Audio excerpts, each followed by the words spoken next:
Bonjour, vous êtes sur Planète Gaïa TV dans l'émission Le Coin des Bouquins. Et j'ai donc aujourd'hui avec moi Aude Pactard Didier, Pactat ou Pactard Pactat Didier et Muriel Pacta. Voilà, qui vont nous présenter leurs derniers ouvrages. Donc on commence par qui? Allez, par l'enfant. L'honneur aux jeunes. Voilà. Ok, donc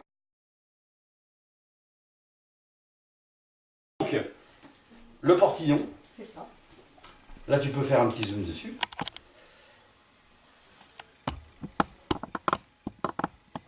Donc le portillon. Alors qu'est-ce que tu peux nous dire sur le portillon?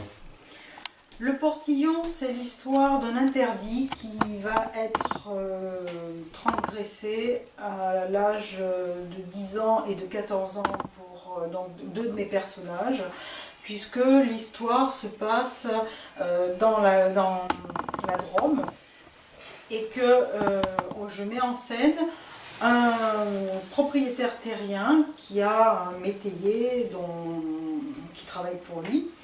Et à un moment donné, les enfants vont pousser ce portillon qui est interdit. Et à partir de cette transgression, eh bien, une série de drames vont en découler, qui vont avoir des répercussions 30 ans plus tard, puisque mes livres sont, je dirais, le moyen de parler du transgénérationnel. D'accord. Donc, le portillon, il fait partie d'une série. Voilà, c'est le livre numéro 3 d'une série de 5, qui s'appelle la collection Loup Saint-Ange, et où on retrouve effectivement des personnages récurrents, comme mon personnage Lou, qui est une médium. Et effectivement, dans ce livre, Reine vient consulter Lou, tout simplement parce qu'elle ne réussit pas à avoir d'enfant. Sur le plan physique, il n'y a aucune raison pour qu'elle n'ait pas de bébé, puisque ni elle ni son mari ont des problèmes physiologiques. Et pourtant, ça fait 6 ans qu'ils essayent et sans avoir de résultats.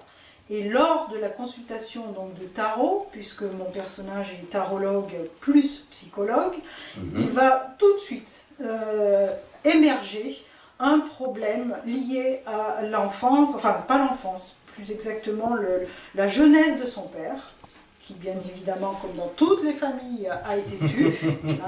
Là, je n'invente rien. Bien sûr. Et va obliger Reine, mon personnage, à aller chercher qu'est-ce qui a bien pu arriver à cette époque-là pour comprendre les raisons de son incapacité d'enfanter. D'accord. Ce sont des personnages... Enfin, c'est un roman. Ce sont des romans. D'accord. C'est des romans initiatiques, ce qu'on appelle des romans initiatiques. Alors, je dirais que je ne me mets pas obligatoirement dans la catégorie initiatique, même si ce qu'il faut entendre de cette série, c'est qu'au final, il y a Lou avec sa famille, et Lou, on va la suivre livre par livre, le premier étant La Traversée, le deuxième Au-delà des barrières, celui-là c'est Le Portillon, et à travers ces livres, on va voir son évolution spirituelle, puisque dans le premier, la mort de sa cliente suite à une disparition va lui ouvrir les portes de la voie christique dont elle n'avait jamais entendu parler. Et il va falloir les 5 livres que j'ai terminés, qui ne sont donc pas tout à fait publiés puisque voilà, j'en suis au 3e, il va lui falloir 5 livres et des épreuves personnelles pour comprendre le message que Chloé voulait lui faire passer en mourant. Un côté un peu autobiographique ou pas du tout? Alors, je me fais appeler conteuse d'âme. Pourquoi? Parce que j'ai des gens qui, à un moment donné, par confiance, vont accepter de me livrer des expériences.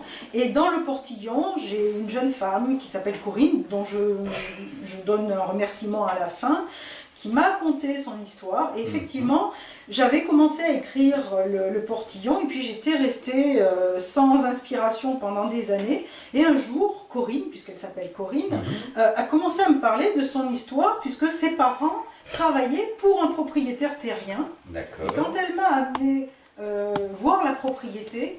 Là, je dirais que les ramifications se sont faites et je me suis dit d'accord, voilà ma petite Renata qui est, je dirais, qui naît.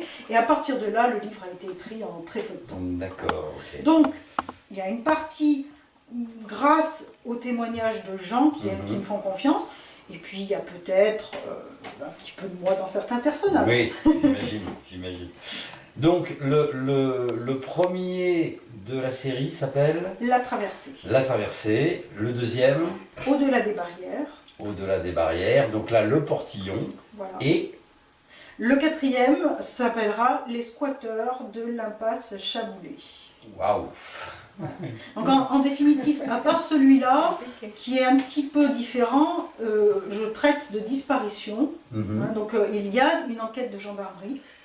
D'accord. Je suis aidée par des gendarmes pour savoir exactement comment on mène une enquête.